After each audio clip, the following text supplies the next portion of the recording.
ഡാ മല്ലി, എന്താടാ ഇവിടുത്തെ ചടങ്ങിന്റെ കാര്യമൊക്കെ നോക്കണ്ടേ?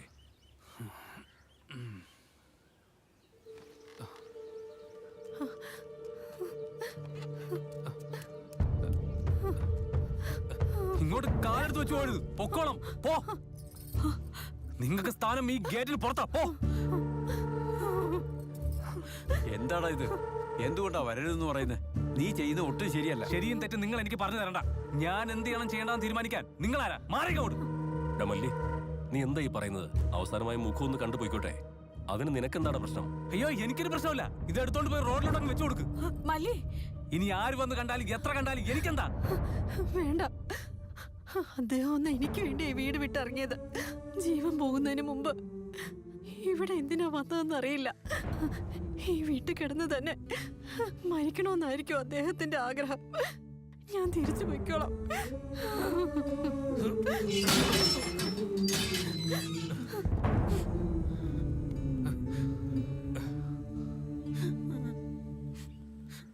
വാ, ശ്മശാനത്തിലേക്ക് പോകാം. എന്തിന്?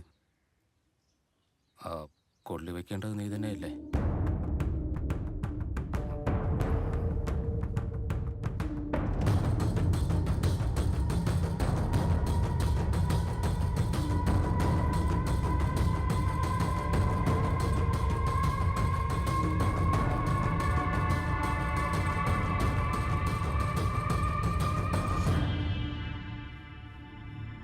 അവനോ കൊള്ളി വെച്ചില്ല, എന്നെ അതിന് അനുവദിച്ചുമില്ല. മറ്റാരോ അല്ലേ കർമ്മങ്ങളൊക്കെ ചെയ്തത്.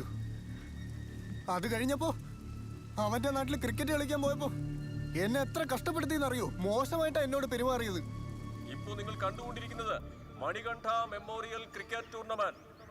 ഈ ഫൈനൽ മാച്ചിൽ അവസാന ബോളിൽ 5 റൺസ് കൂടിയാണ് വേണ്ടത്. ബാറ്റിംഗ് ക്രീസിൽ രമണനുണ്ട്. KN രാജു ഇതാ ബൗളിംഗ് ചെയ്തു കഴിഞ്ഞു. വളരെ മനോഹരമായ ഒരു വിജയം നമുക്ക് സമ്മാനിച്ചിരിക്കുകയാണ് നമ്മുടെ രമണ. ഈ രമണൻ പുറം നാട്ടുകാരനല്ല, നമ്മുടെ ബച്ചല മല്ലിയുടെ അനിയൻ, ബച്ചല നാഗേന്ദ്രന്റെ ചെറുമകൻ ബച്ചല രമണ. പരാജയപ്പെട്ട ടീം അവസാനം വരെയും വിജയത്തിന് വേണ്ടി നന്നായി പരിശ്രമിച്ചു. എന്നിരുന്നാലും അവർ മാച്ചിൽ ജയിച്ചില്ലെങ്കിലും അങ്ങനെയല്ല മല്ലി, മുറപ്രകാരം അവൻ നിന്റെ അനിയനല്ല. ഏത് ബന്ധമാണ് ഞങ്ങൾ തമ്മിൽ? അത് എന്താ ഇത്?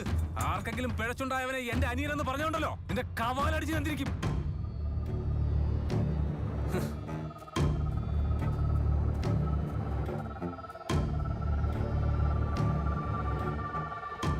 അവന്റെ ഒരു കാര്യത്തിലും ഇടപെടാതെ നമ്മൾ നമ്മുടെ കാര്യം നോക്കി ജീവിക്കുകയല്ലേ. എന്നാൽ അവൻ ഓരോ തവണയും വീണ്ടും വീണ്ടും നമ്മളെ അപമാനിച്ചുകൊണ്ടിരുന്നാൽ എനിക്ക് സഹിക്കാൻ പറ്റില്ലമ്മേ. കൊല്ലാനുള്ള അത്രയ്ക്ക് ദേഷ്യം തോന്നി. ഞാൻ കൊന്നു.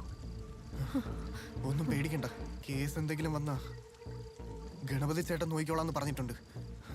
നാട്ടുകാരുടെ മുന്നിൽ വെച്ച് അവൻ എന്തൊക്കെയാ പറഞ്ഞേ? തീർന്നു, എല്ലാം തീർന്നു.